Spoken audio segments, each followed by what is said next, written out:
검은 연기가 피어오르는 전복된 스쿨버스 안에서 한 청년이 의식을 잃은 운전기사를 끌어내고 있었습니다. 버스는 언제 폭발할지 모르는 상황. 그의 등 뒤로는 8명의 아이들이 공포에 질려 울부짖고 있었죠. 제발, 제발 조금만 더. 청년의 간절한 외침과 함께 운전기사의 몸이 마침내 버스 밖으로 빠져나왔습니다. 그리고 정확히 10초 후 거대한 폭발음과 함께 스쿨버스는 화염에 휩싸였습니다. 오늘 들려드릴 이야기는 LA에서 일어난 한 기적에 관한 것입니다.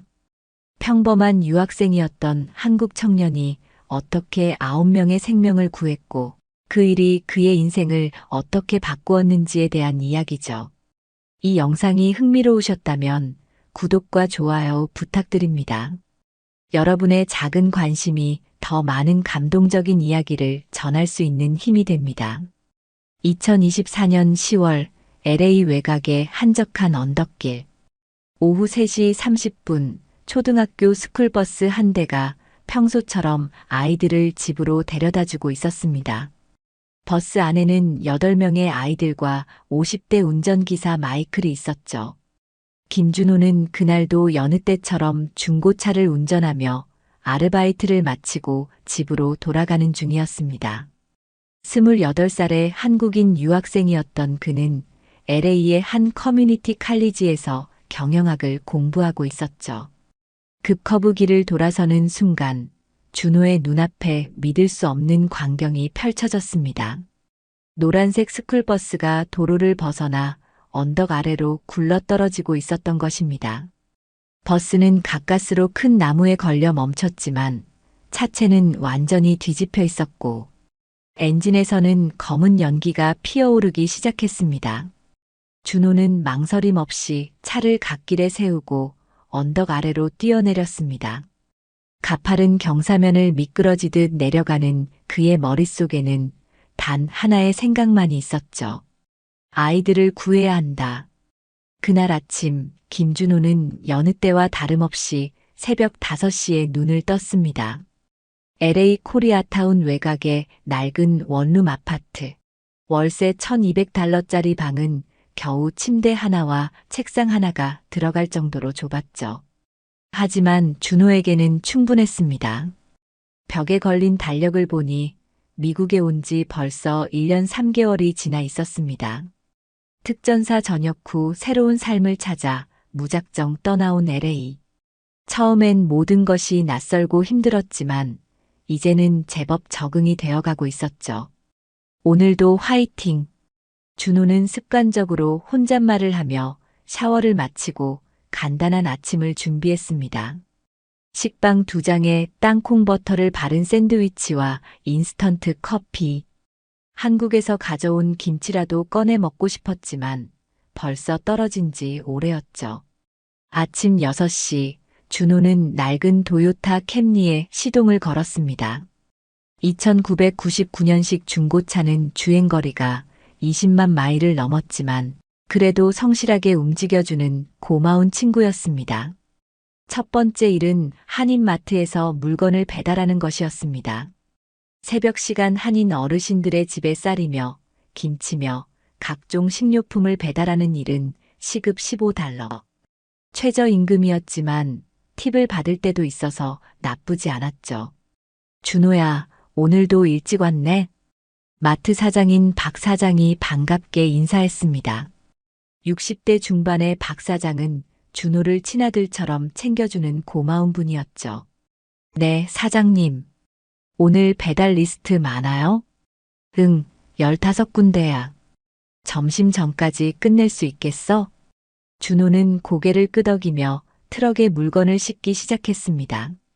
무거운 쌀 포대를 드는 것쯤은 특전사 시절에 비하면 아무것도 아니었죠. 하지만 그 시절을 떠올리고 싶지는 않았습니다. 그때의 자신과 지금의 자신은 완전히 다른 사람이니까요. 배달을 마친 것은 정오가 조금 넘어서였습니다. 준호는 서둘러 커뮤니티 칼리지로 향했죠. 오후 1시부터 3시까지는 경영학 수업이 있었습니다. 김, 오늘 과제는 제출했나? 수업이 끝나고 교수가 물었습니다. 준호는 고개를 끄덕이며 레포트를 제출했죠.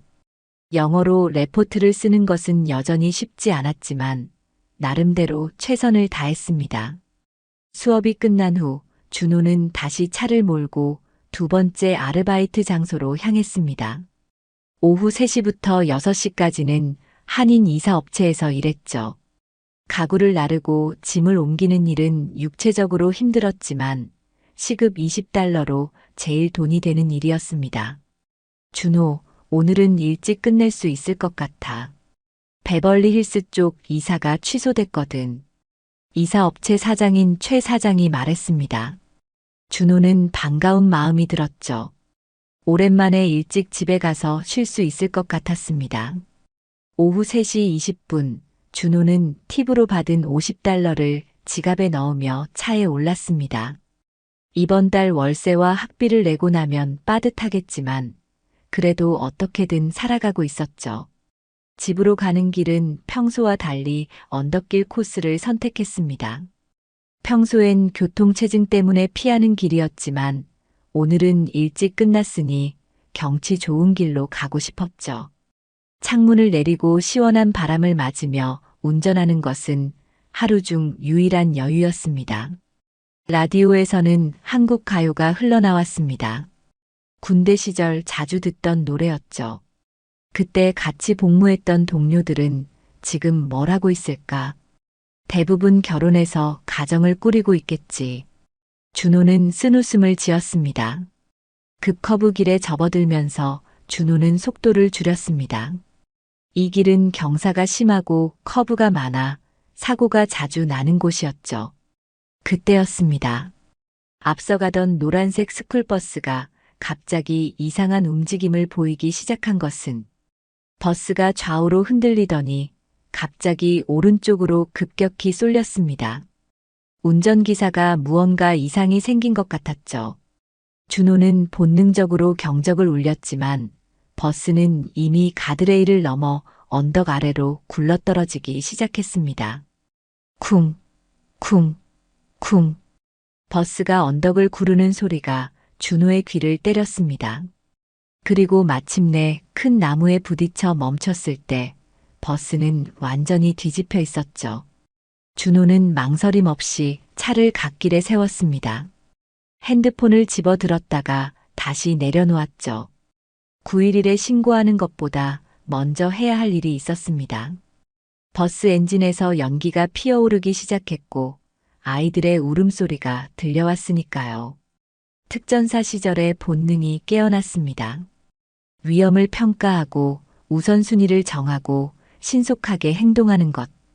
준호는 차 트렁크에서 비상용 손전등과 담요를 꺼낸 후 가파른 언덕을 뛰어내리기 시작했습니다.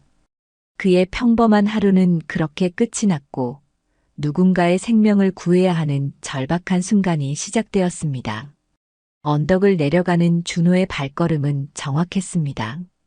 가파른 경사면에서 미끄러지지 않으려면 지그재그로 뛰어야 한다는 것을 그는 본능적으로 알고 있었죠. 특전사 시절 산악훈련이 몸에 배어 있었던 것입니다. 전복된 버스에 가까이 다가갈수록 상황의 심각성이 더욱 명확해졌습니다.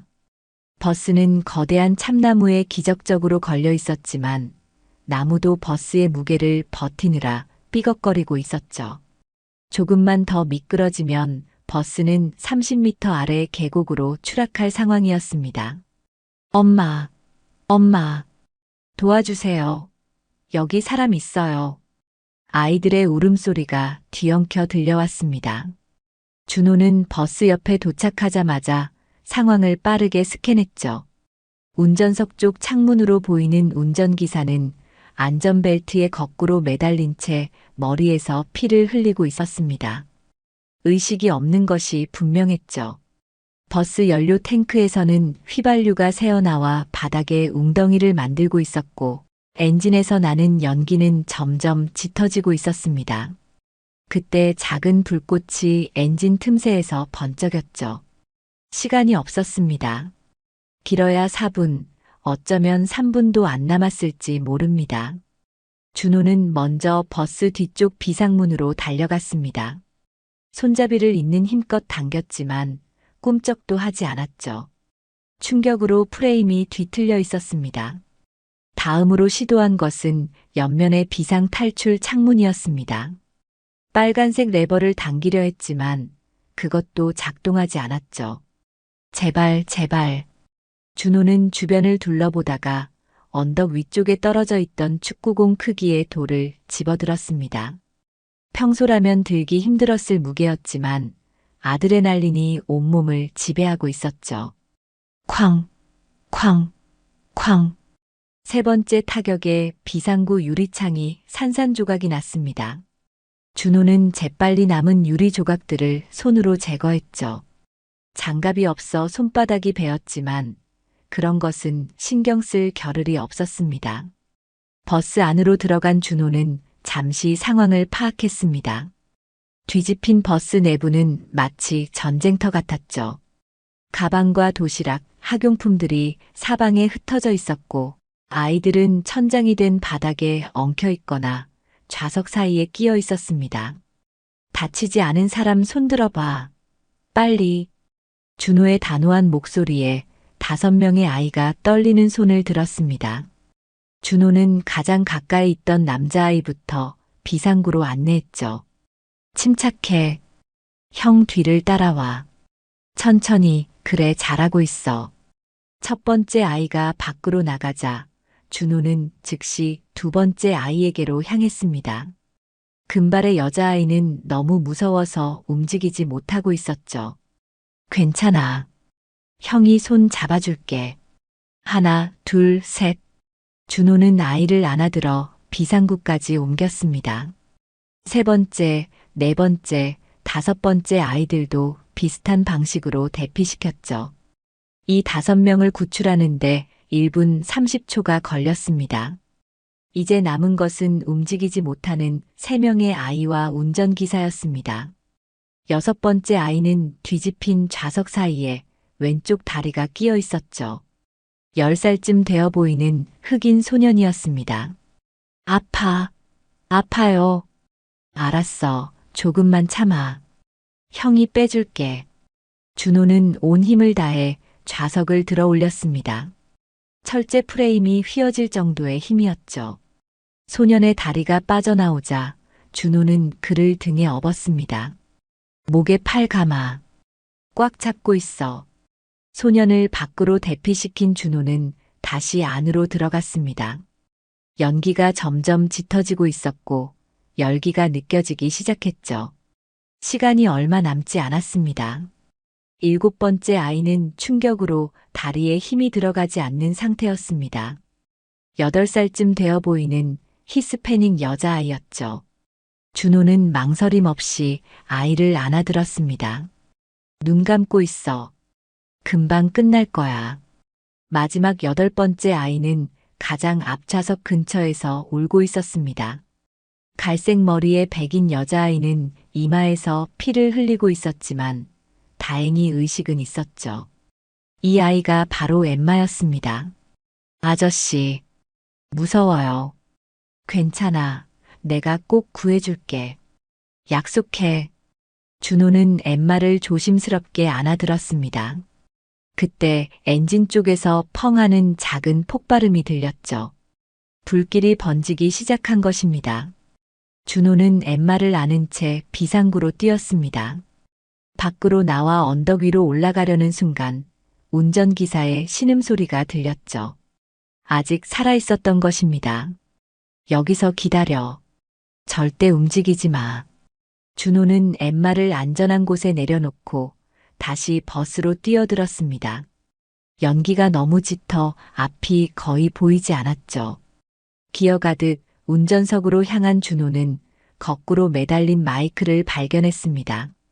안전벨트가 그의 무게 때문에 잠금 장치가 걸려 있었습니다. 준호는 주머니에서 접이식 나이프를 꺼냈죠.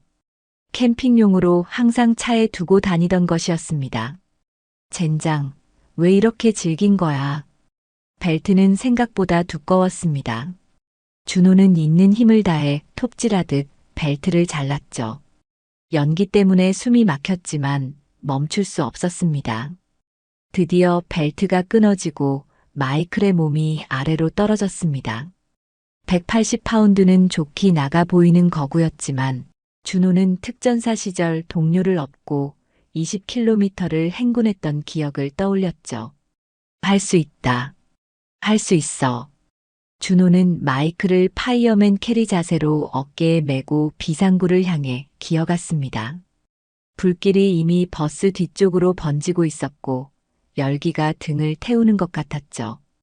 비상구 밖으로 나온 순간 준호의 다리가 풀렸습니다. 하지만 아직 안전거리가 아니었죠. 그는 마지막 힘을 짜내 마이클을 끌고 언덕을 오르기 시작했습니다. 조금만 더. 언덕 중턱, 아이들이 모여있는 곳에 도착한 순간이었습니다. 쿵! 귀청을 찢는 폭발음과 함께 스쿨버스가 거대한 화염에 휩싸였습니다. 폭발의 충격파가 준호와 마이클, 그리고 아이들을 앞으로 밀어냈죠. 준호는 본능적으로 가장 가까이 있던 엠마를 끌어안으며 바닥에 엎드렸습니다. 불타는 잔해들이 사방으로 흩어졌고 검은 연기가 하늘을 뒤덮었습니다. 하지만 준호가 확인한 것은 단 하나였죠. 9명 모두 살아 있었습니다. 8명의 아이들과 운전기사 마이클 모두가 무사했던 것입니다. 했다. 해냈어. 준호는 그대로 풀밭에 주저앉았습니다. 온몸에서 힘이 빠져나갔죠. 그제야 언덕 위 도로에서 사람들이 모여들기 시작했습니다. 누군가는 911에 전화를 걸고 있었고 누군가는 동영상을 찍고 있었죠. 오 마이 갓, 저 사람이 다 구한 거야? 믿을 수 없어. 혼자서 9명을? 사람들의 목소리가 웅성거렸지만 준호의 귀에는 잘 들리지 않았습니다. 그저 살아있는 아이들의 울음소리만이 선명하게 들렸죠. 그것은 생명의 소리였습니다. 사이렌 소리가 언덕을 가득 메웠습니다. 구급차 4대와 소방차 2대, 경찰차 3대가 거의 동시에 도착했죠. 구급대원들이 아이들을 하나씩 확인하는 동안 준호는 조용히 자신의 차로 걸어가려 했습니다. 잠깐만요. 당신도 치료받아야 합니다. 젊은 여성 구급대원이 준호를 불러 세웠습니다. 그제야 준호는 자신의 손바닥에서 피가 흐르고 있다는 것을 알아차렸죠. 유리창을 깰 때 베인 상처였습니다. 괜찮습니다. 별거 아니에요. 안 됩니다. 연기도 많이 마셨을 텐데 병원에 가셔야 해요. 구급대원의 고집에 결국 준호도 구급차에 올랐습니다. 하지만 다른 구급차와 달리 준호가 탄 구급차에는 엠마도 함께 있었죠. 작은 소녀는 준호의 손을 꼭 잡고 놓지 않았습니다. 아저씨, 이름이 뭐예요? 엠마가 작은 목소리로 물었습니다. 이마의 상처는 응급처치를 받아 거즈로 덮여 있었죠. 준호야. 김준호. 호. 한국 이름이에요? 응. 아저씨는 한국에서 왔어. 엠마는 준호의 손을 더 꼭 잡았습니다. 그 작은 손이 아직도 떨리고 있었죠. 준호는 다른 손으로 엠마의 머리를 쓰다듬어 주었습니다. 병원에 도착했을 때 응급실은 이미 준비가 완료된 상태였습니다. UCLA 메디컬 센터 LA에서 가장 큰 병원 중 하나였죠. 의료진들이 아이들을 하나씩 검사하기 시작했고 준호도 치료를 받았습니다. 2시간이 지난 후 기적적인 결과가 나왔습니다. 8명의 아이 중 심각한 부상을 입은 아이는 단 1명도 없었죠. 경미한 찰과상과 타박상, 그리고 엠마의 이마 열상이 가장 심한 부상이었습니다. 운전기사 마이클도 뇌진탕은 있었지만 생명에는 지장이 없었죠. 믿을 수 없군요. 보통 이런 사고면 의사가 고개를 저으며 말했습니다. 준호는 조용히 고개를 끄덕였죠. 그도 알고 있었습니다. 조금만 늦었어도 모두가 죽었을 거라는 것을. 그때였습니다. 응급실 문이 벌컥 열리며 수십 명의 사람들이 들어왔죠. 아이들의 부모들이었습니다.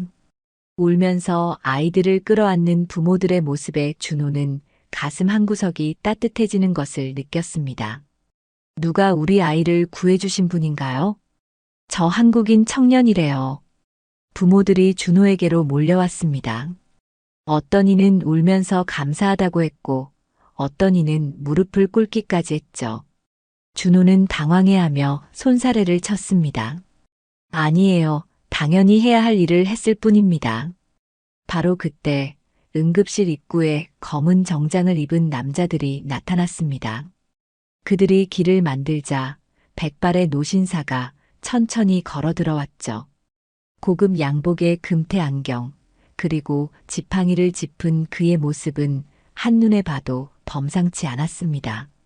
할아버지, 엠마가 침대에서 뛰어내려 노신사에게 달려갔습니다. 노신사는 엠마를 꼭 끌어안았죠.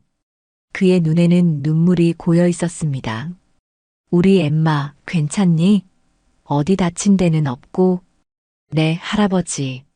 저 아저씨가 구해줬어요. 엠마가 준호를 가리켰습니다. 노신사는 천천히 준호에게 다가왔죠. 가까이서 본 그의 눈빛은 날카로우면서도 따뜻했습니다. 빅터 로버츠입니다.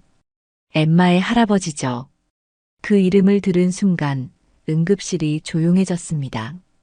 빅터 로버츠, 로버츠 그룹의 회장이자 캘리포니아에서 가장 부유한 사람 중 한 명.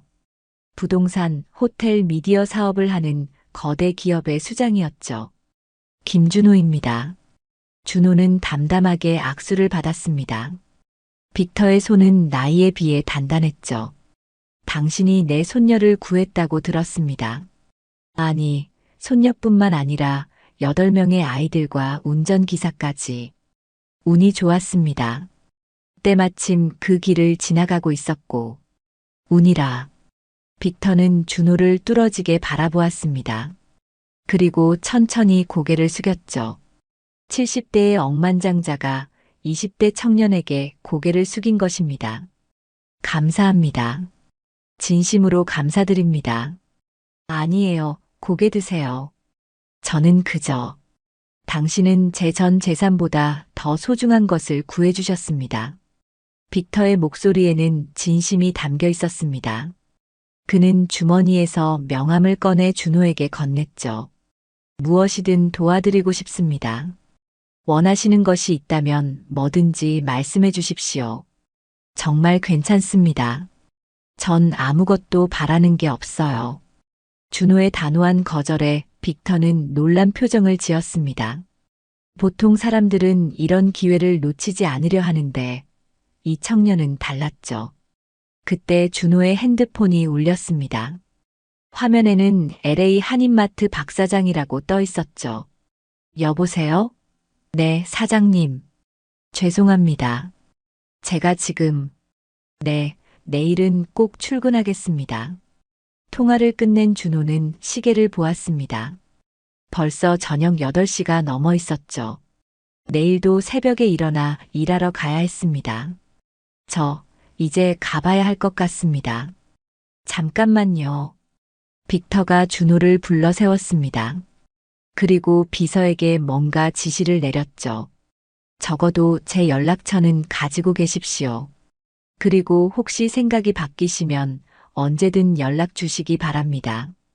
준호는 마지못해 명함을 받았습니다. 그리고 엠마에게 손을 흔들며 응급실을 나가려 했죠.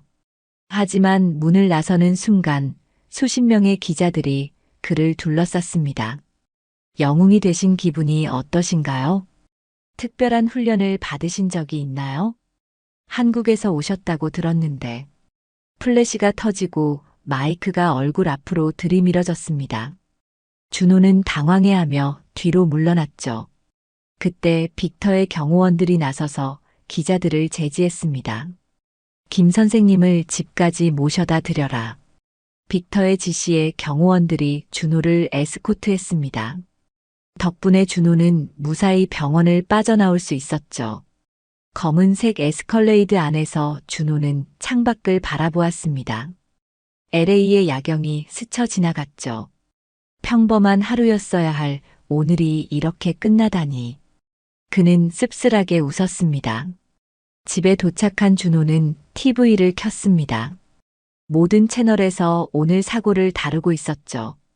LA의 기적. 한국인 청년이 스쿨버스 사고에서 9명을 구하다. 영웅의 정체는 평범한 유학생. 로버츠 그룹 회장 손녀도 구조자 명단에. 준호는 TV를 껐습니다. 그리고 침대에 누워 천장을 바라보았죠. 내일부터 평범한 일상으로 돌아갈 수 있을까요? 그는 그저 조용히 살고 싶을 뿐이었습니다. 하지만 준호는 몰랐습니다. 이미 그의 얼굴과 이름이 전 미국에 알려졌다는 것을. 그리고 빅터 로버츠가 비서에게 특별한 지시를 내렸다는 것을. 준호의 과거를 조사하라는 지시를 말이죠. 다음 날 새벽 5시, 준호는 평소처럼 알람 소리에 눈을 떴습니다. 어제 일이 꿈처럼 느껴졌죠. 하지만 붕대로 감긴 손바닥이 그것이 현실이었음을 증명하고 있었습니다. 세수를 하고 나와 핸드폰을 확인한 준호는 깜짝 놀랐습니다. 부재중 전화 43통, 문자 메시지 120개. 대부분 알 수 없는 번호들이었죠. 그 중에는 방송국과 신문사 기자들의 연락도 있었습니다. 이게 뭐야? 준호는 한숨을 쉬며 핸드폰을 무음으로 바꿨습니다. 그리고 평소처럼 낡은 캠리에 시동을 걸었죠.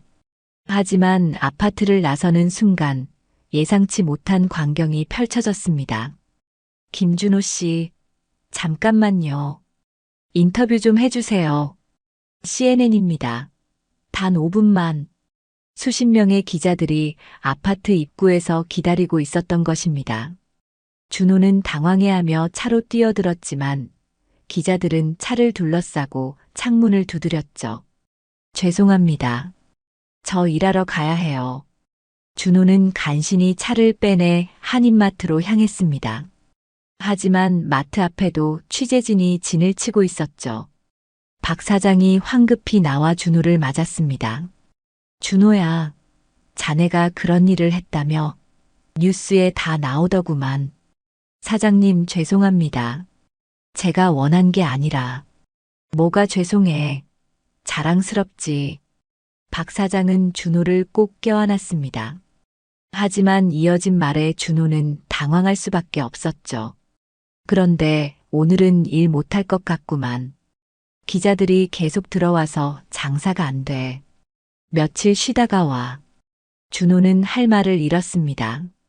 일을 하고 싶어도 할 수 없는 상황이 된 것이죠. 월세와 학비가 걱정되기 시작했습니다. 학교로 가는 길도 마찬가지였습니다. 캠퍼스에 들어서자마자 학생들이 준호를 알아보고 사진을 찍기 시작했죠. 저 사람 아니야? 버스 구한 영웅. 대박. 우리 학교 다녔구나. 셀카 좀 찍어도 될까요? 수업에 들어가는 것도 쉽지 않았습니다. 교수마저 준호를 특별 대우하며 앞에 나와서 이야기를 해달라고 했죠. 준호는 고개를 저으며 자리에 앉았지만 집중할 수가 없었습니다. 점심시간 준호는 조용한 곳을 찾아 도서관 구석에 숨었습니다. 그때 핸드폰이 진동했죠.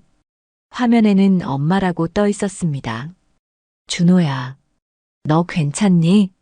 한국에 계신 어머니의 목소리에는 걱정이 가득했습니다. 엄마, 저 괜찮아요. 뉴스 보셨어요? 그럼. 한국 뉴스에도 다 나오더구나. 내가 그런 일을. 어머니의 목소리가 떨렸습니다. 준호는 가슴이 먹먹해졌죠. 다치지는 않았니? 정말 괜찮은 거니? 네, 정말 괜찮아요. 손에 상처 좀 났을 뿐이에요. 그래도 위험한 일은 하지 마라. 엄마는 내가 무사한 게 제일 중요해. 통화를 끝낸 준호는 깊은 한숨을 쉬었습니다. 특전사를 그만두고 미국으로 온 것도 어머니 때문이었죠. 더 이상 위험한 일을 하지 않겠다고 약속했는데 결국 또 이런 일에 휘말린 것입니다. 오후에는 두 번째 아르바이트인 이사 업체에도 갈 수 없었습니다. 최 사장도 비슷한 이유로 며칠 쉬라고 했죠. 준호는 할 수 없이 집으로 돌아왔습니다. 집 앞에는 여전히 기자들이 있었지만 그보다 눈에 띄는 것은 검은색 벤틀리였습니다. 차에서 내린 것은 정장을 입은 중년 남성이었죠. 김준호 씨? 네, 그런데 저는 로버츠 그룹의 수석 비서 제임스입니다. 회장님께서 저녁 식사에 초대하고 싶어 하십니다. 준호는 고개를 저었습니다. 죄송하지만 전 정말 괜찮습니다. 회장님께 감사하다고 전해주세요. 회장님께서 거절하실 거라 예상하셨습니다. 그래서 이것을 먼저 드리라고 하셨죠. 제임스는 봉투를 건넸습니다. 안에는 편지가 들어 있었죠. 어린아이의 삐뚤빼뚤한 글씨로 쓰여 있었습니다. 준호 아저씨께 저를 구해주셔서 감사해요. 아저씨가 없었다면 전 할아버지를 다시 못 봤을 거예요. 꼭 한 번 더 만나고 싶어요. 제발 와주세요. 마이너스 엠마. 편지 아래에는 엠마가 그린 그림이 있었습니다. 불타는 버스에서 자신을 구해주는 준호의 모습이었죠. 서툴지만 진심이 담긴 그림이었습니다. 준호는 한참을 편지를 바라보다가 고개를 들었습니다. 알겠습니다. 가겠습니다. 1시간 후 준호는 베벌리 힐스의 거대한 저택 앞에 서 있었습니다. 축구장 3개는 들어갈 법한 정원의 분수대, 그리고 성 같은 저택. 준호가 사는 원룸 아파트 1000개는 들어갈 것 같았죠. 어서 오십시오. 빅터가 직접 문 앞에서 준호를 맞았습니다. 옆에는 엠마가 수줍게 서 있었죠. 준호 아저씨. 엠마가 달려와 준호의 다리를 꼭 안았습니다. 준호는 부드럽게 엠마의 머리를 쓰다듬었죠. 저녁 식사는 놀라울 정도로 소박했습니다. 거창한 만찬을 예상했던 준호는 오히려 당황했죠. 스테이크와 샐러드, 그리고 와인. 평범한 가족 식사 같았습니다. 김 선생, 혹시 가족은 있으신가요? 빅터가 와인잔을 든 채 물었습니다. 한국에 어머니가 계십니다. 아버지는 돌아가셨습니다. 제가 어렸을 때요. 빅터는 고개를 끄덕였습니다. 그리고 뜻밖의 이야기를 꺼냈죠. 저도 엠마 나이 때 부모님을 잃었습니다. 그래서 엠마가 더 소중합니다. 제 아들 내외도 2년 전 교통사고로. 준호는 이제야 왜 빅터가 그토록 엠마를 아끼는지 알 수 있었습니다. 엠마는 빅터에게 유일한 가족이었던 것이죠. 김 선생, 제가 조사를 좀 했습니다. 실례인 줄 알지만 준호의 표정이 굳어졌습니다. 대한민국 707특임대 출신이시더군요. 최연소 부사관, 대테러 작전 공로로 화랑무공 훈장까지. 빅터의 말에 준호는 아무 대답도 하지 않았습니다. 그저 조용히 앞을 바라볼 뿐이었죠. 왜 그만두셨습니까? 그리고 왜 미국에? 더 이상 그런 일을 하고 싶지 않았습니다. 그런 일이라면 사람을 구하는 게 아니라 다른 일들이요. 빅터는 더 이상 묻지 않았습니다. 준호의 눈에 담긴 그림자를 보았기 때문이죠. 김 선생, 제안을 하나 하고 싶습니다. 말씀하세요. 제 개인 경호원이 되어주시겠습니까? 아니, 정확히는 엠마의 보디가드가 되어주셨으면 합니다. 준호는 고개를 저었습니다. 죄송합니다. 전 이제 그런 일은 연봉 50만 달러, 주거 제공, 의료보험 포함입니다. 그리고 학비도 전액 지원하겠습니다. 어마어마한 조건이었습니다. 지금 준호가 1년 동안 벌어도 3만 달러가 안 되는데 50만 달러라니. 하지만 준호는 여전히 고개를 저었죠. 정말 감사한 제안이지만 거절하겠습니다. 그때 엠마가 준호의 손을 잡았습니다. 아저씨, 저 무서워요. 또 나쁜 일이 생길까봐. 준호는 엠마를 바라보았습니다. 그 큰 눈에는 두려움이 가득했죠. 버스 사고의 트라우마가 아직 남아있는 것이었습니다. 준호가 빅터의 제안을 거절하고 집으로 돌아온 지 3일이 지났습니다. 언론의 관심은 조금씩 사그라들고 있었고 준호도 다시 일상으로 돌아갈 준비를 하고 있었죠. 하지만 그날 오후 모든 것이 바뀌었습니다. 준호는 마트에서 장을 보고 있었습니다. 라면과 계란, 식빵을 카트에 담으며 이번 주 생활비를 계산하고 있었죠. 그때 핸드폰이 울렸습니다. 모르는 번호였지만 왠지 불안한 예감에 전화를 받았죠. 김준호 씨? 네, 그런데요. UCLA 메디컬 센터입니다. 엠마 로버츠가 당신을 찾고 있어요. 급한 상황입니다. 준호는 카트를 그 자리에 버려두고 마트를 뛰쳐나왔습니다. 병원까지 평소 30분 거리를 15분 만에 도착했죠. 로비에는 경찰들이 가득했고 빅터가 창백한 얼굴로 서 있었습니다. 김 선생.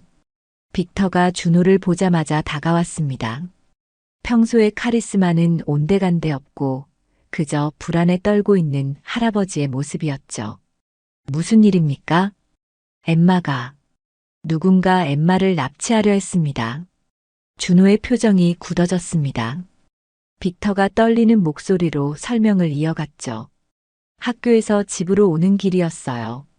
평소처럼 운전기사와 경호원 한 명이 동행했는데 신호등에서 멈춘 사이 3명의 남자가 차를 습격했습니다. 엠마는요? 다치지 않았습니까? 경호원이 막아서는 사이 엠마가 차에서 뛰어내려 도망쳤어요. 근처 상점에 숨어서 구조를 기다렸죠. 몸은 다치지 않았지만 빅터가 병실 문을 가리켰습니다. 유리창 너머로 엠마가 보였죠. 침대에 웅크리고 앉아 담요를 뒤집어 쓴 채 떨고 있었습니다. 버스 사고 이후로 겨우 안정을 찾았는데 이번 일로 완전히 무너졌습니다. 아무도 가까이 가지 못하게 해요. 심지어 저도. 빅터의 눈에 눈물이 고였습니다. 준호는 잠시 망설이다가 병실 문을 열었죠. 엠마야, 나야. 준호 아저씨. 담요 속에서 엠마의 눈만 빼꼼 나왔습니다. 준호를 확인한 엠마의 눈에서 눈물이 주르륵 흘러내렸죠. 아저씨. 엠마가 담요를 벗어던지고 준호에게 달려왔습니다. 준호는 엠마를 꼭 안아주었죠. 작은 몸이 심하게 떨리고 있었습니다. 무서웠어요. 너무 무서웠어요. 알아, 이제 괜찮아. 아저씨가 있잖아. 준호는 엠마를 안은 채 빅터를 바라보았습니다. 빅터의 눈빛에는 간절함이 담겨 있었죠. 준호는 깊은 한숨을 쉬었습니다. 회장님, 잠시 밖에서 이야기를 나눌까요? 복도로 나온 준호는 단도직입적으로 물었습니다. 왜 엠마를 노리는 겁니까? 최근 중요한 사업건이 있습니다. 20억 달러 규모의 리조트 개발 사업이죠. 경쟁사에서 계속 방해 공작을 해왔는데 엠마를 인질로 삼아 사업을 포기하게 만들려는 거군요. 빅터가 고개를 끄덕였습니다. 준호는 주먹을 꽉 쥐었죠. 아이를 이용하는 비열한 수법에 분노가 치밀어 올랐습니다. 경찰은 뭐라고 합니까? 수사 중이라고만. 하지만 증거가 없대요. 그 3명도 잡지 못했고. 준호는 창밖을 바라보았습니다. 병원 주차장에 수상한 검은색 SUV가 한 대 서 있었죠. 선팅이 짙어 안은 보이지 않았지만 분명 누군가 지켜보고 있었습니다. 회장님, 제가 엠마를 집까지 데려다 주겠습니다. 정말입니까? 하지만 위험할 수. 걱정 마십시오. 준호는 다시 병실로 들어갔습니다. 엠마는 여전히 불안해하고 있었죠. 엠마야, 이제 집에 가자. 아저씨가 데려다 줄게. 정말요? 아저씨가 같이 가주는 거예요? 응, 약속해. 병원을 나서기 전 준호는 빅터의 경호팀장을 불렀습니다. 정문으로 먼저 나가세요. 우리는 지하 주차장으로 갈 겁니다. 하지만 미끼가 필요합니다. 그들이 정문을 주시하는 동안 우리는 다른 길로 가죠. 경호팀장이 고개를 끄덕였습니다. 계획대로 빅터와 경호팀이 정문으로 나가자 검은색 SUV가 움직이기 시작했죠. 그 틈을 타 준호는 엠마를 안고 지하 주차장으로 내려갔습니다. 준호의 낡은 캠리를 본 엠마가 고개를 갸웃했습니다. 아저씨 차예요? 응, 별로지. 하지만 안전해. 준호는 엠마를 뒷좌석에 앉히고 안전벨트를 채워주었습니다. 그리고 조심스럽게 주차장을 빠져나왔죠. 하지만 병원을 나온 지 5분도 안 되어 백미러에 수상한 차가 나타났습니다. 회색 세단 2대. 일정한 간격을 유지하며 따라오고 있었죠. 준호는 일부러 골목으로 들어갔다가 다시 큰 길로 나왔습니다. 여전히 따라오고 있었습니다. 엠마야, 잠깐 재미있는 드라이브를 할 건데 무서워하지 마. 네. 준호는 갑자기 핸들을 꺾어 우회전했습니다. 그리고 즉시 좌회전, 다시 우회전. 복잡한 주택가 골목을 지그재그로 달렸죠. 하지만 추적자들도 만만치 않았습니다. 꽉 잡아. 준호는 엑셀을 밟았습니다. 낡은 캠리가 신음하듯 소리를 내며 속도를 높였죠. 그때 앞에서 또 다른 검은색 SUV가 나타나 길을 막았습니다. 포위된 것입니다. 준호는 차를 세웠습니다. 세 대의 차에서 9명의 남자들이 내렸죠. 모두 덩치가 크고 위협적이었습니다. 엠마야, 차 안에 있어. 문 잠그고 절대 나오지 마. 아저씨, 걱정 마. 금방 끝날 거야. 준호가 차에서 내렸습니다. 남자들이 다가왔죠. 그중 리더로 보이는 대머리 남자가 비웃으며 말했습니다. 영웅 놀이는 그만하고 비켜. 우리는 꼬마만 필요해. 그럴 수 없습니다. 혼자서 우리 9을 상대하겠다고? 정신이 나갔나? 준호는 대답 대신 재킷을 벗었습니다. 그리고 특전사 시절처럼 전투 자세를 취했죠. 남자들이 웃음을 터뜨렸습니다. 이 미친놈이. 리더가 주먹을 휘둘렀습니다. 하지만 다음 순간 그는 바닥에 나뒹굴고 있었죠. 무슨 일이 일어났는지도 모를 정도로 빠른 카운터였습니다. 뭐야? 남은 8명이 동시에 달려들었습니다. 하지만 준호의 움직임은 물 흐르듯 자연스러웠죠. 한 명의 주먹을 비켜 옆구리에 팔꿈치를 꽂고 다른 한 명의 다리를 걸어 넘어뜨리고 세 번째 놈의 명치를 무릎으로 가격했습니다. 특전사 시절 배운 크라브 마가와 시스테마가 본능적으로 나왔습니다. 실전에서 단련된 기술은 녹슬지 않았죠. 30초도 안 되어 4명이 쓰러졌습니다. 이놈이 누구야? 남은 5명이 주춤했습니다. 그때 한 명이 나이프를 꺼냈죠. 준호의 눈빛이 차갑게 변했습니다. 칼을 꺼냈으니 각오는 했겠지? 준호가 순식간에 거리를 좁혔습니다. 나이프를 든 손목을 잡아 꺾고 그대로 어깨 너머로 맺히기. 나이프는 준호의 손으로 넘어갔죠. 도망쳐. 남은 놈들이 차로 뛰어들었습니다. 준호는 쫓지 않았죠. 대신 리더의 멱살을 잡고 일으켜 세웠습니다. 누가 시켰지? 몰라. 정말이야. 엠마를 왜 노리는 거야? 그냥 돈 받고 한 일이라고. 겁만 주라고 했어. 준호는 남자를 밀쳐 넘어뜨렸습니다. 그리고 주머니에서 핸드폰을 꺼내 사진을 찍었죠. 경찰에 넘기겠다. 다시는 엠마 근처에 얼씬도 하지 마라. 남자들이 허겁지겁 도망쳤습니다. 준호는 차로 돌아가 문을 열었죠. 엠마가 놀란 눈으로 준호를 바라보고 있었습니다. 아저씨, 진짜 대단해요. 미안해. 무서웠지? 엠마가 고개를 저었습니다. 오히려 눈이 반짝이고 있었죠. 아저씨가 진짜 히어로예요. 영화에서 본 것처럼. 준호는 쓴웃음을 지었습니다. 자신이 숨기고 싶었던 모습을 결국 드러낸 것이죠. 하지만 엠마를 지키기 위해서라면 어쩔 수 없었습니다. 준호가 엠마를 무사히 저택에 데려다 준 후 빅터는 믿을 수 없다는 표정으로 경호팀장의 보고를 듣고 있었습니다. 현장에 출동한 경찰이 찍은 CCTV 영상이 노트북 화면에 재생되고 있었죠. 한 명이 9명을 1분도 안 되어 제압했다고? 네, 회장님. 이건 일반인이 할 수 있는 수준이 아닙니다. 화면 속 준호의 움직임은 군더더기가 없었습니다. 최소한의 동작으로 최대의 효과를 내는 오직 실전에서만 익힐 수 있는 기술이었죠. 빅터는 준호를 바라보았습니다.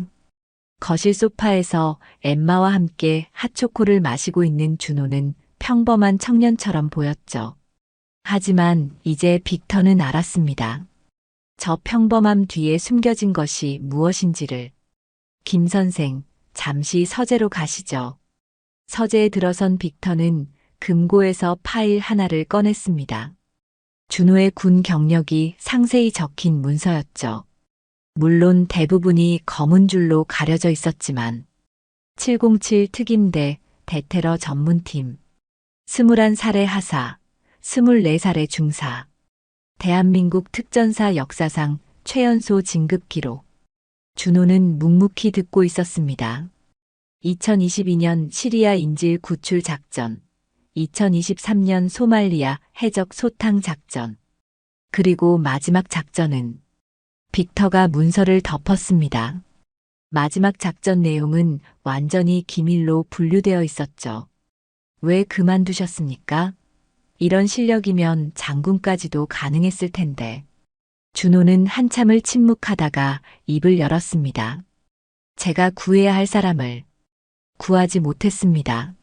마지막 작전에서 준호가 고개를 끄덕였습니다. 그의 눈에는 깊은 상처가 보였죠. 12살 소년이었습니다. 테러리스트들이 인간 방패로 쓰고 있었죠. 상부는 작전 속행을 명령했고 저는 명령을 따랐습니다. 빅터는 아무 말도 하지 않았습니다. 준호가 이어서 말했죠. 그 아이의 눈을 잊을 수가 없었습니다.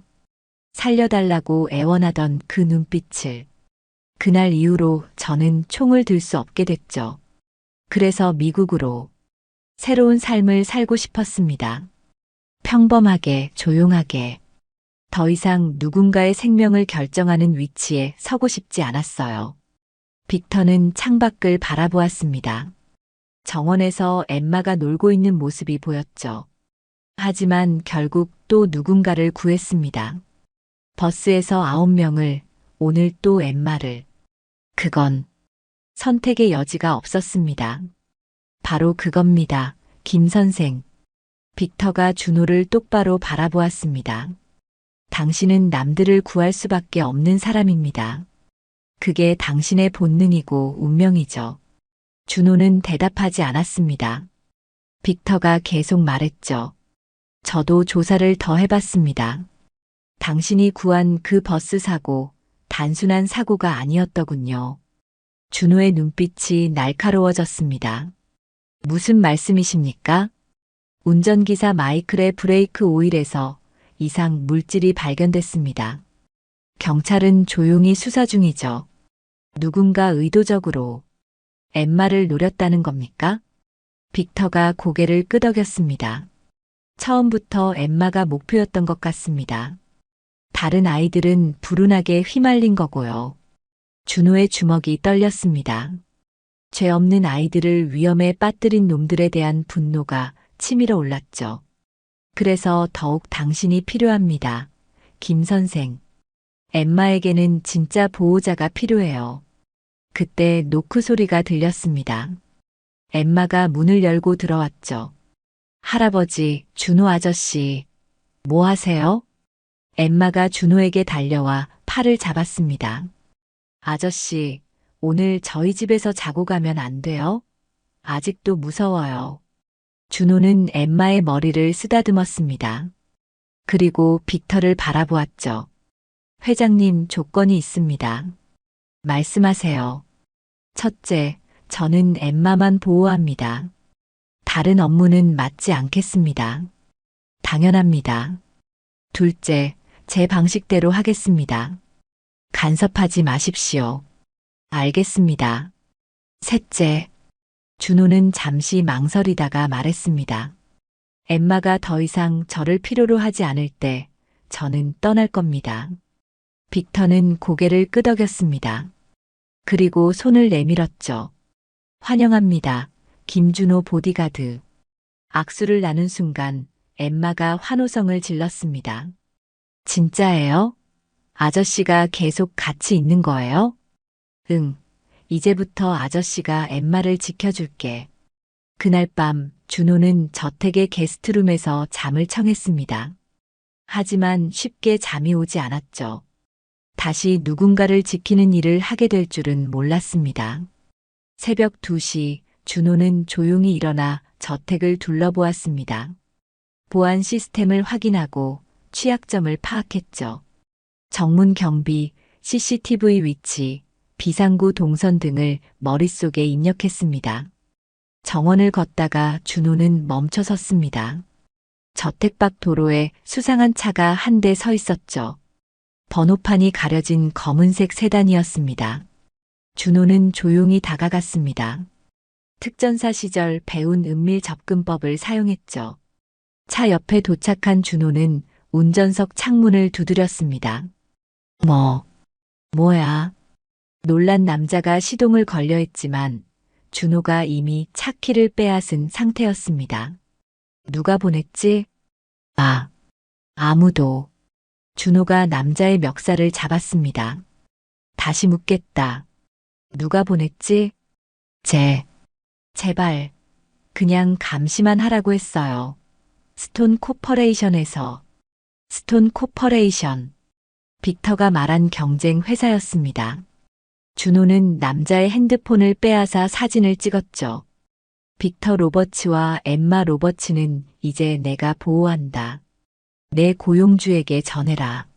다시 한번 접근하면 그땐 경찰이 아니라 나를 상대해야 할 거라고. 남자는 허겁지겁 도망쳤습니다. 준호는 저택으로 돌아가며 생각했죠. 이 일이 생각보다 복잡할 것 같다는 것을. 다음 날 아침 준호는 정식으로 로버츠 가문의 수석 보디가드가 되었습니다. 빅터는 기자회견을 열어 발표했죠. LA 버스 사고의 영웅 김준호 씨를 저희 가문의 보안 책임자로 모셨습니다. 기자들이 웅성거렸습니다. 준호의 사진을 찍느라 플래시가 터졌죠.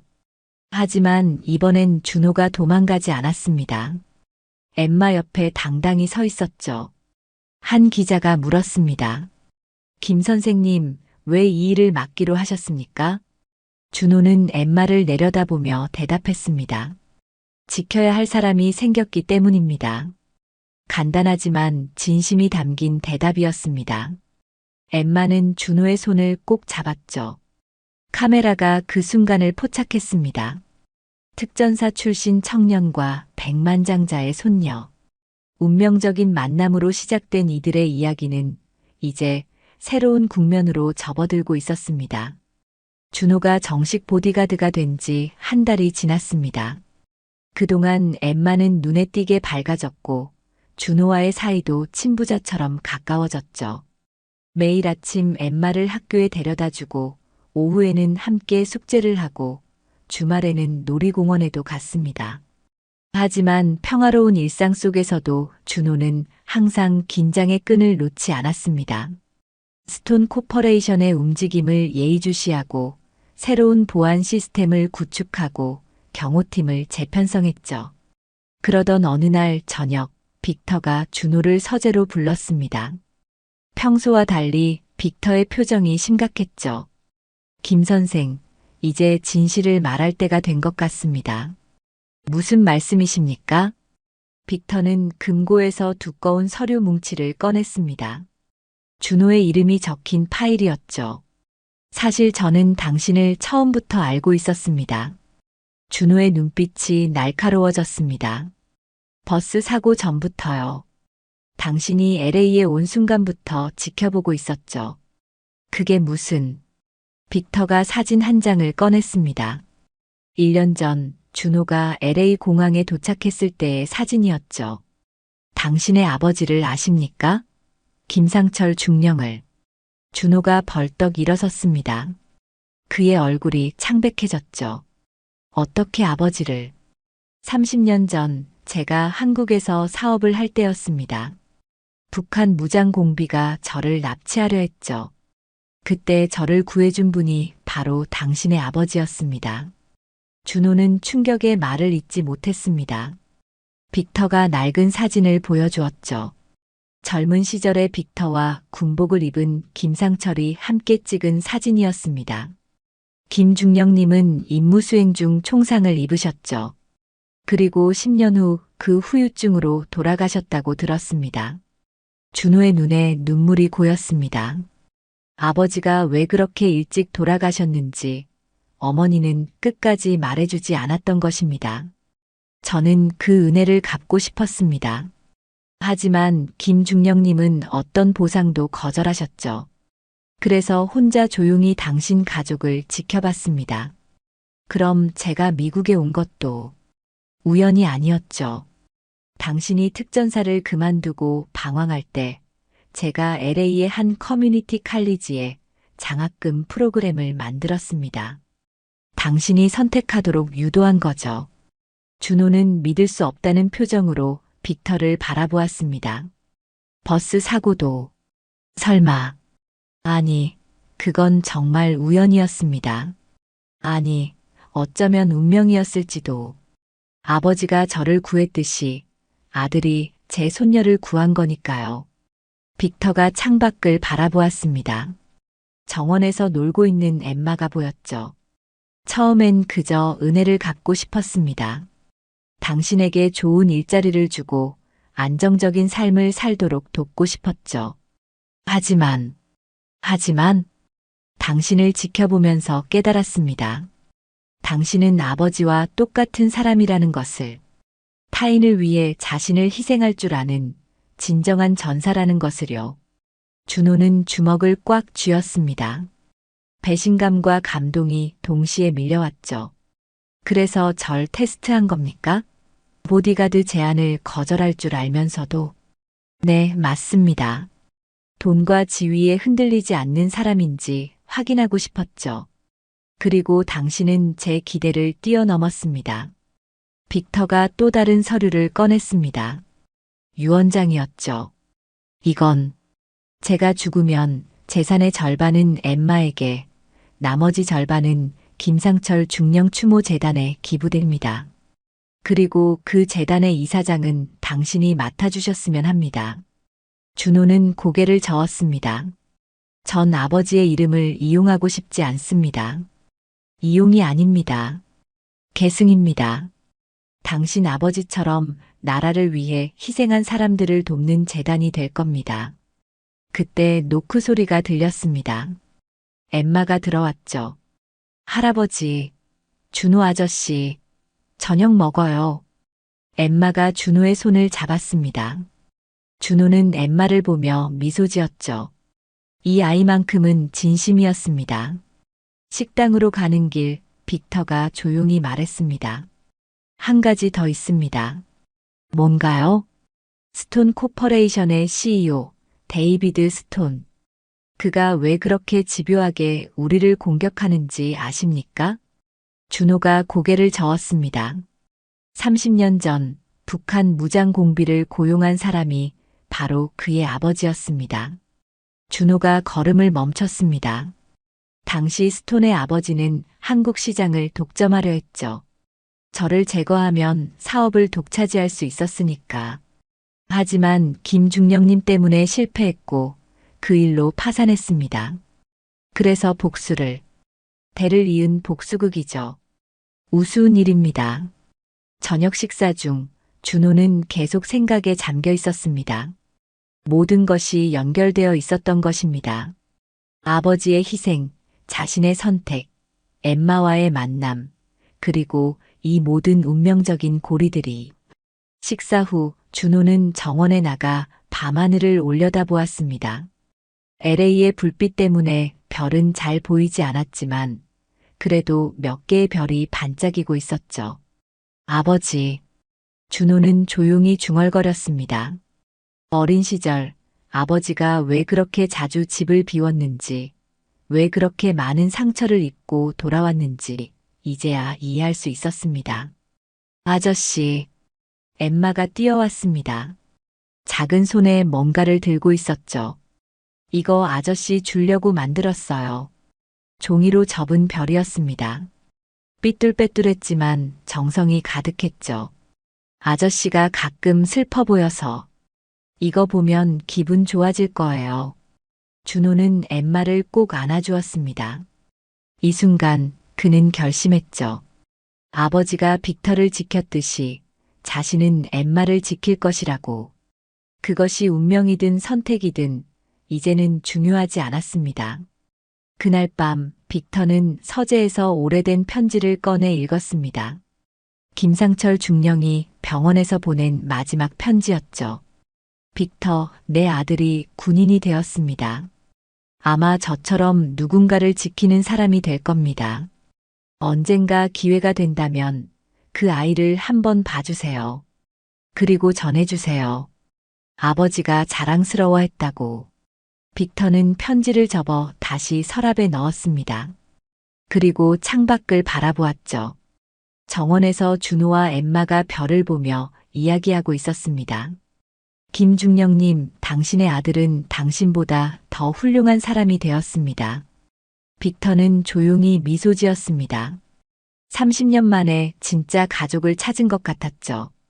피로 이어진 가족은 아니지만 운명으로 이어진 가족을. 6개월이 흘렀습니다. 준호가 로버츠 가문의 보디가드가 된 이후 엠마를 노리는 위협은 모두 사라졌죠. 스톤 코퍼레이션의 CEO 데이비드 스톤은 준호와의 몇 번의 조우 후에 완전히 물러났습니다. 준호는 폭력을 쓰지 않고도 그를 제압할 수 있었죠. 때로는 진정한 힘이란 그것을 쓰지 않는 데 있다는 것을 보여준 것입니다. 크리스마스 이브 로버츠 저택은 화려한 장식으로 빛나고 있었습니다. 거대한 트리 아래에는 선물이 가득했고 벽난로에서는 따뜻한 불이 타오르고 있었죠. 하지만 준호에게 가장 특별한 것은 따로 있었습니다. 준호야. 빅터가 준호를 불렀습니다. 처음으로 김 선생이 아닌 이름을 부른 것이었죠. 저희 가족이 되어주지 않겠나? 준호는 놀란 눈으로 빅터를 바라보았습니다. 빅터의 손에는 입양 서류가 들려 있었죠. 법적으로 내 아들이 되어달라는 게 아니네. 그저 가족으로 인정하고 싶어서. 회장님, 이제 회장님은 그만. 편하게 불러주게. 그때 엠마가 뛰어들어왔습니다. 손에는 직접 만든 카드를 들고 있었죠. 아저씨, 아니, 이제 삼촌이야. 이거 봐요. 카드를 펼치자 엠마의 그림이 나타났습니다. 빅터와 준호, 그리고 자신이 손을 잡고 있는 그림이었죠. 위에는 삐뚤빼뚤한 글씨로 우리 가족이라고 쓰여 있었습니다. 준호의 눈이 뜨거워졌습니다. 특전사 시절부터 지금까지 한 번도 울어본 적 없던 그였지만 이 순간만큼은 참을 수가 없었죠. 저도 가족이 되고 싶습니다. 빅터가 준호를 끌어안았습니다. 엠마도 함께 안겼죠. 그들은 한참 동안 그렇게 있었습니다. 저녁 식사 때 뜻밖의 손님이 찾아왔습니다. 한국에서 날아온 준호의 어머니였죠. 빅터가 몰래 초청한 것이었습니다. 엄마. 준호가 놀라 일어섰습니다. 어머니는 눈물을 흘리며 아들을 안았죠. 우리 아들, 잘 지냈니? 엄마가 어떻게? 빅터 회장님이 초청해 주셨다. 그리고 아버지 이야기도 다 들었어. 어머니는 빅터에게 고개를 숙였습니다. 남편이 지켜드렸던 분을 이제 제 아들이 지키고 있다니 감사합니다. 아닙니다. 제가 더 감사하죠. 아드님 덕분에 제 손녀가 살았고 저도 새로운 가족을 얻었습니다. 그날 밤 준호는 어머니와 오랜만에 도란도란 이야기를 나눴습니다. 어머니는 아버지가 생전에 남긴 일기장을 건넸죠. 이제 내가 가질 때가 된 것 같구나. 일기장을 펼치자 아버지의 글씨가 보였습니다. 준호야, 내가 이 글을 읽을 때쯤이면 아빠는 없겠지. 미안하다. 더 오래 곁에 있어주지 못해서. 하지만 기억해라. 진정한 힘은 누군가를 해치는 데 있는 게 아니라 누군가를 지키는 데 있다는 것을. 사랑하는 사람을 지킬 수 있는 사람이 진짜 강한 사람이란다. 준호는 일기장을 가슴에 안았습니다. 아버지가 항상 곁에 있었던 것 같았죠. 다음 날 아침 준호는 평소보다 일찍 일어났습니다. 정원으로 나가니 빅터가 벤치에 앉아 있었죠. 잠이 안 오나? 네, 생각이 많아서요. 두 사람은 나란히 앉아 떠오르는 해를 바라보았습니다. 준호야, 한 가지 부탁이 있네. 말씀하세요. 내가 죽고 나면 엠마를 부탁하네. 법적 보호자가 되어주게. 준호는 놀랐지만 이내 고개를 끄덕였습니다. 엠마가 성인이 될 때까지, 아니, 그 이후에도 가족으로 지켜주겠습니다. 빅터가 미소 지었습니다. 그리고 주머니에서 작은 상자를 꺼냈죠. 이건 자네 아버지가 나에게 준 것이네. 이제 자네가 가져야 할 것 같아. 상자 안에는 낡은 군번줄이 있었습니다. 김상철 중령의 것이었죠. 아버지가 이걸 마지막 순간까지 나를 지키며 이걸 쥐고 계셨지. 용기를 주는 부적 같은 거라고 하시면서 준호는 군번줄을 목에 걸었습니다.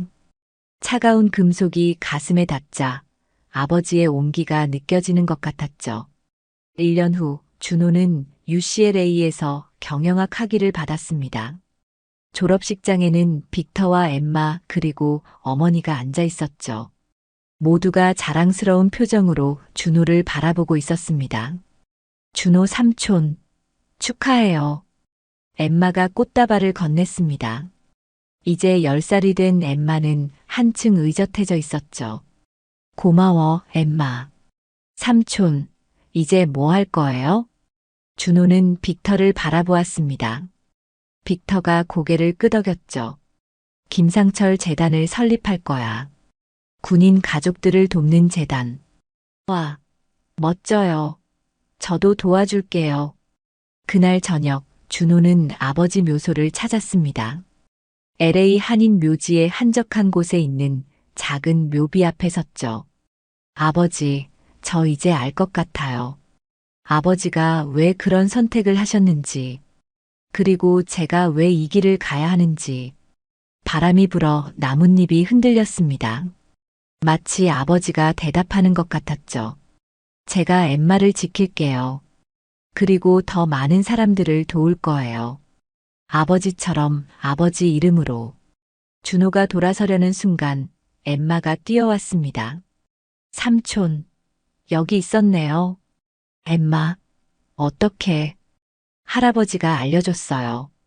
삼촌이 중요한 분을 만나러 갔다고. 엠마는 준호의 손을 잡았습니다. 이분이 삼촌의 아버지예요? 응. 엠마는 묘비 앞에 자신이 들고 온 꽃을 놓았습니다. 안녕하세요, 할아버지. 저는 엠마예요. 준호 삼촌이 저를 지켜주고 있어요. 정말 멋진 분이에요. 할아버지를 닮은 것 같아요. 준호는 엠마의 머리를 쓰다듬었습니다. 그리고 하늘을 올려다보았죠. 석양이 지는 하늘이 붉게 물들어 있었습니다. 5년 후 준호는 로버츠 그룹의 보안 총괄 이사가 되었습니다. 그리고 김상철 재단은 미국 최대의 군인 가족 지원 재단으로 성장했죠. 엠마는 15살의 당찬 소녀로 자라났고 여전히 준호를 삼촌이라 부르며 따랐습니다. 빅터는 건강이 악화되어 휠체어를 타게 되었지만 여전히 정정한 정신으로 회사를 이끌고 있었죠. 그는 종종 준호에게 말했습니다. 자네 덕분에 내 인생 마지막이 행복하네. 진짜 아들을 얻은 것 같아. 그리고 그는 항상 덧붙였죠. 자네 아버지가 하늘에서 자랑스러워 하실 거야. 준호는 이제 알았습니다.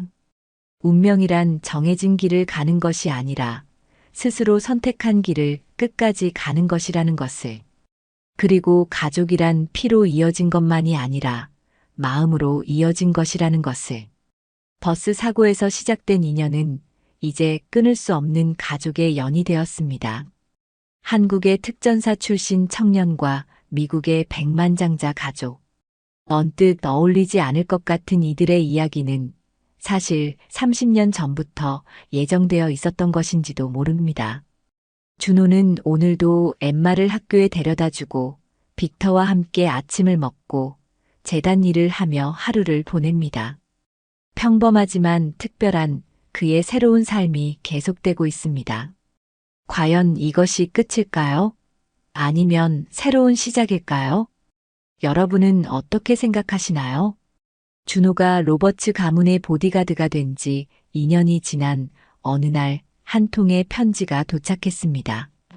발신인 주소도 없고 우표만 대한민국 군사우편 도장이 찍혀 있었죠. 준호는 편지를 받는 순간 온몸이 얼어붙는 것을 느꼈습니다. 편지 봉투를 뜯는 손이 미세하게 떨렸습니다. 안에는 단 한 줄만 적혀 있었죠. 독수리가 둥지를 떠났다. 마이너스 검은 늑대. 검은 늑대. 그 호출 부호를 본 순간 준호는 5년 전의 기억이 생생하게 떠올랐습니다.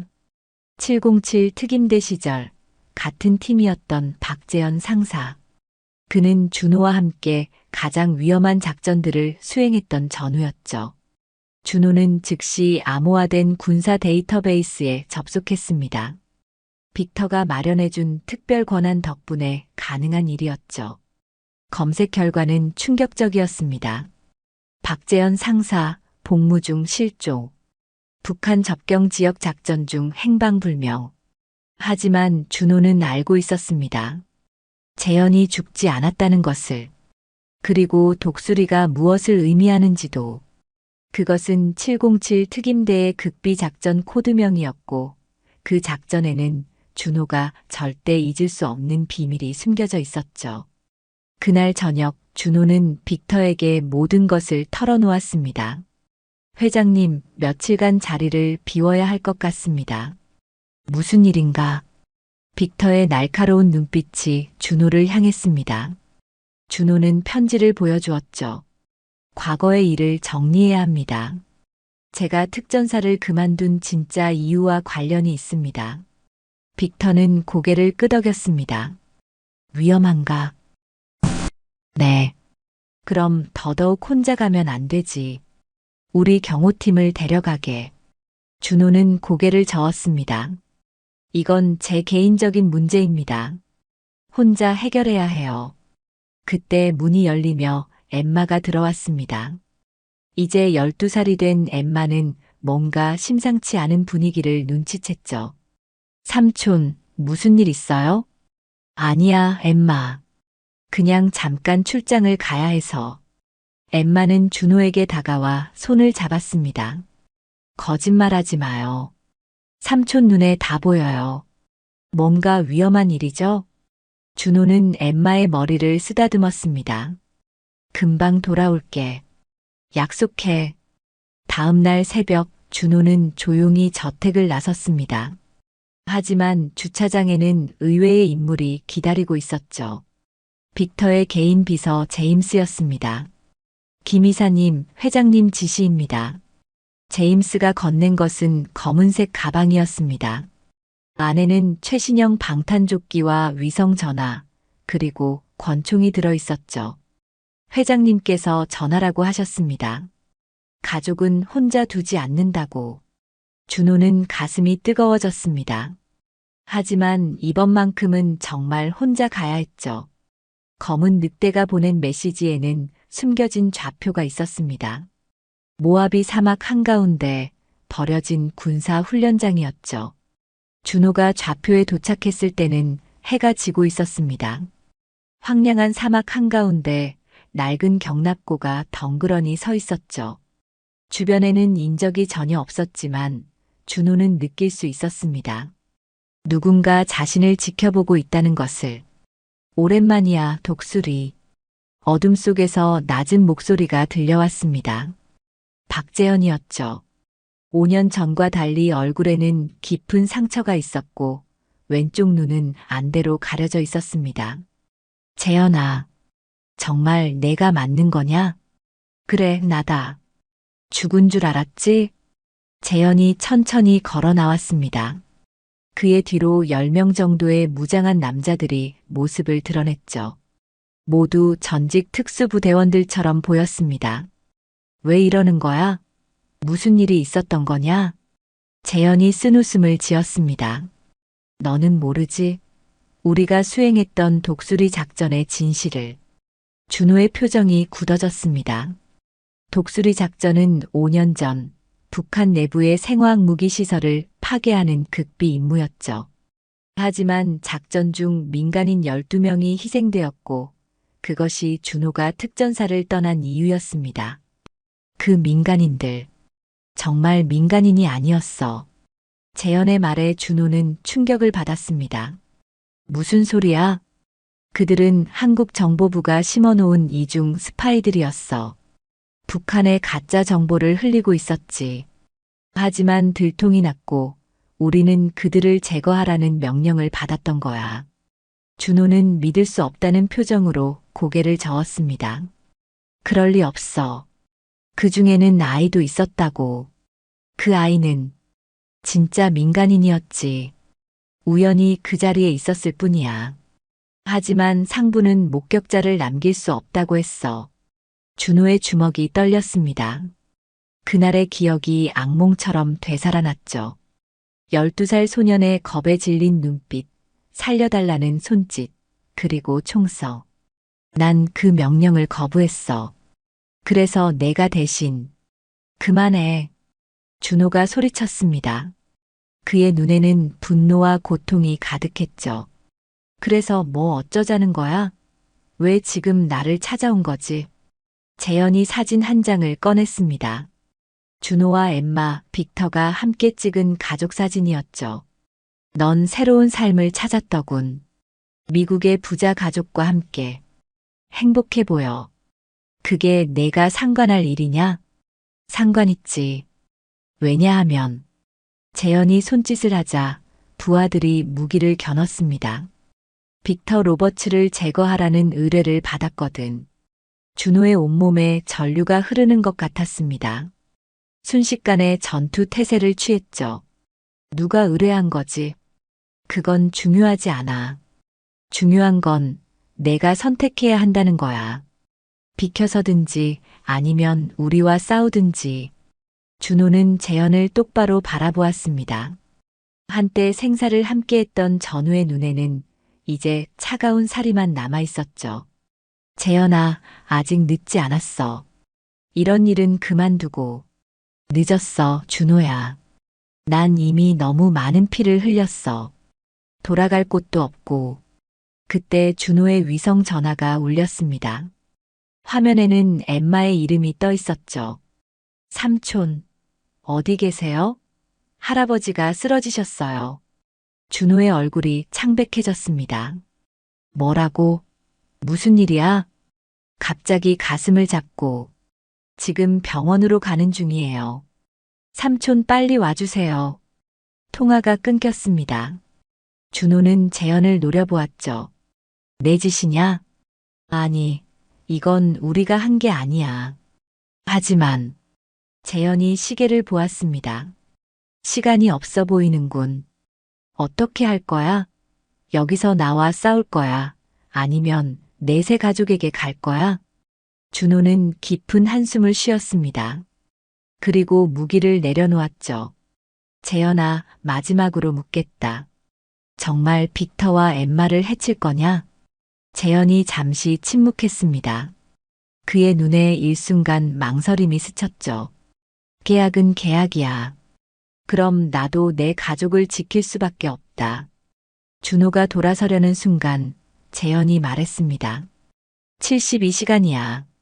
그 안에 빅터 로버츠가 모든 사업에서 손을 떼고 은퇴하면 계약을 취소하겠어. 준호가 멈춰 섰습니다. 왜 그런 기회를 주는 거지? 예정이라고 해두자. 하지만 72시간 후에는 재현이 돌아섰습니다. 우린 적이 될 거야. 준호가 병원에 도착했을 때 빅터는 중환자실에 있었습니다. 심장마비였지만 다행히 생명에는 지장이 없었죠. 엠마는 준호를 보자마자 울면서 안겼습니다. 삼촌, 할아버지가 깨어나지 않아요. 괜찮아, 엠마. 할아버지는 강한 분이야. 준호는 엠마를 달래면서도 머릿속으로는 빠르게 계산하고 있었습니다. 72시간. 그 안에 해결책을 찾아야 했죠. 그날 밤 준호는 빅터의 서재를 뒤지기 시작했습니다. 재현이 말한 의뢰인이 누구인지 알아야 했죠. 그러다가 금고 안에서 의외의 서류를 발견했습니다. 프로젝트 피닉스 마이너스 극비. 서류를 읽어 내려가던 준호는 경악했습니다.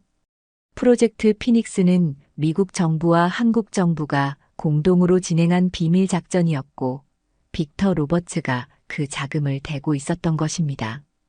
그리고 그 작전의 목표는 북한 내 반체제 인사들을 제거하는 것.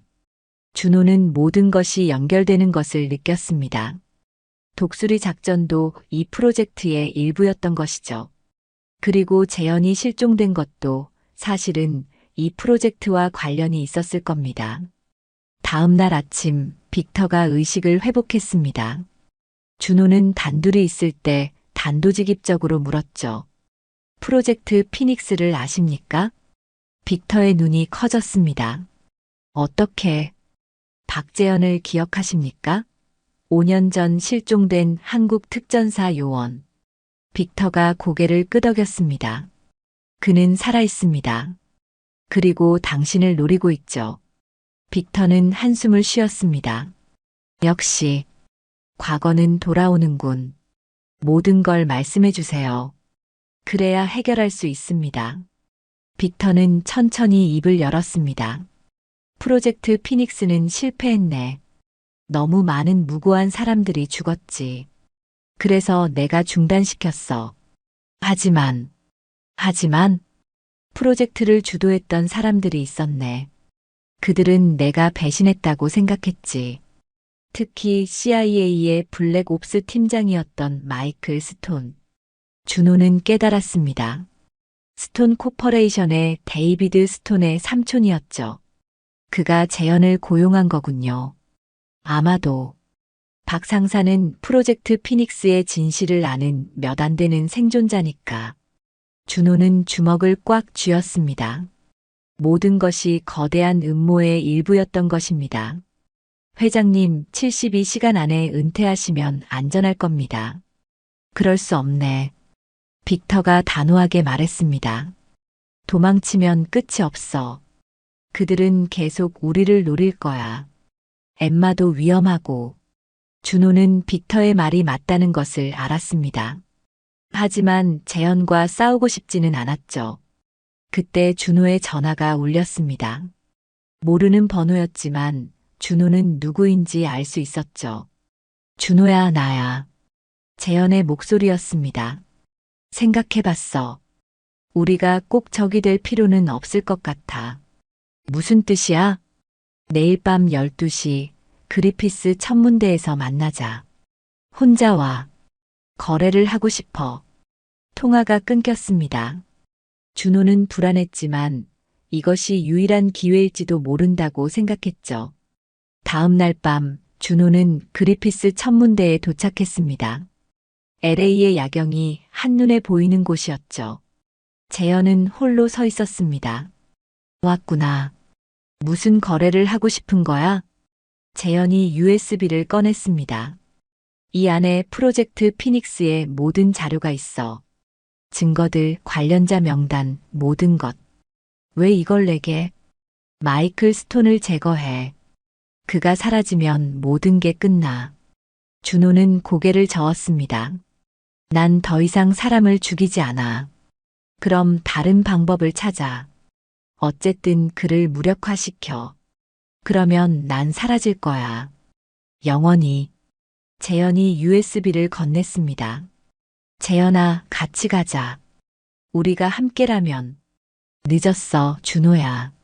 난 이미 너무 많이 와버렸어. 재현이 돌아서다가 멈췄습니다. 그애, 엠마라고 했나? 잘 지켜. 넌 좋은 보호자야. 그것이 재현의 마지막 말이었습니다. 그는 어둠 속으로 사라졌고 다시는 나타나지 않았죠. 준호는 USB의 내용을 확인한 후 빅터와 함께 계획을 세웠습니다. 폭력이 아닌 법으로 마이클 스톤을 무너뜨리기로 한 것이죠. 증거들은 FBI에 전달되었고 마이클 스톤은 체포되었습니다. 재판 과정에서 프로젝트 피닉스의 진실이 일부 드러났지만 대부분은 여전히 기밀로 남았죠. 빅터는 면책을 받는 대신 모든 관련 사업에서 손을 떼기로 했습니다. 한 달 후 로버츠 저택에서는 특별한 저녁 식사가 열렸습니다. 준호의 어머니가 한국에서 왔고 빅터의 먼 친척들도 모였죠. 엠마는 행복하게 웃으며 모두를 맞이했습니다. 오늘은 우리 가족의 새로운 시작을 축하하는 날입니다. 빅터가 건배를 제안했습니다. 모두가 잔을 들었죠. 그리고 준호, 자네에게 특별히 감사하네. 자네는 우리를 지켜줬을 뿐만 아니라 과거의 상처도 치유해줬어. 준호는 미소 지었습니다. 하지만 그의 마음 한구석에는 여전히 재현에 대한 그리움이 남아 있었죠.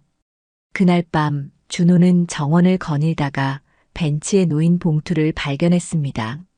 안에는 사진 한 장과 쪽지가 들어 있었죠. 사진은 707 특임대 시절 준호와 재현이 함께 찍은 것이었습니다. 두 사람 모두 환하게 웃고 있었죠. 쪽지에는 단 한 줄만 적혀 있었습니다. 형제여, 영원히. 마이너스 검은 늑대. 준호는 사진을 가슴에 품었습니다.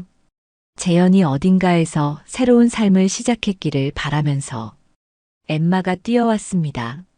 삼촌, 뭐해요? 별 보고 있어. 우와, 오늘 별이 정말 많네요. 엠마가 준호 옆에 앉았습니다. 삼촌, 이제 정말 우리 곁에 계속 있을 거죠? 응, 약속해. 영원히? 준호는 엠마의 머리를 쓰다듬었습니다. 엠마가 날 필요로 하는 한 계속 있을게. 멀리서 빅터가 그들을 바라보고 있었습니다. 그의 얼굴에는 평화로운 미소가 떠 있었죠. 과거의 그림자는 사라졌고 이제 새로운 미래만이 그들을 기다리고 있었습니다. 준호는 하늘을 올려다보았습니다.